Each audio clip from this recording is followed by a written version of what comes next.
अस्सलाम वालेकुम। District bureau chief Larkana Miskin Arbab Ali Bunksi ji report आहे त पाकिस्तान वापडा हाइड्रो इलेक्ट्रिक वर्कर्स यूनियन लाड़काणे तरफ़ां अॼु सुबुह पंहिंजे ऑफिस खां एहतजाजी रैली कढी वई।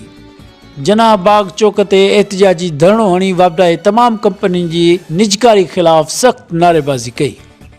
संदन अॻवाननि ऐं कारकुननि ज़ोरदार मुतालबो कंदे घुर कई आहे त गवर्नमेंट ऑफ पाकिस्तान ऐं वफ़ाक़ी इदारा असांजे महिनत एवज़ मुनाफ़े बख़्श इदारे खे खपाइण सरासर ज़ुल्म ऐं ज़्यादती आहे।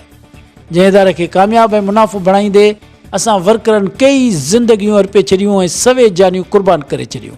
मुल्की साख जहिड़े इदारे खे भुॻड़नि मुठ खपाए मज़दूर दुश्मन ऐं मुल्क दुश्मनीअ जो ॾेख ॾेई रहिया आहिनि।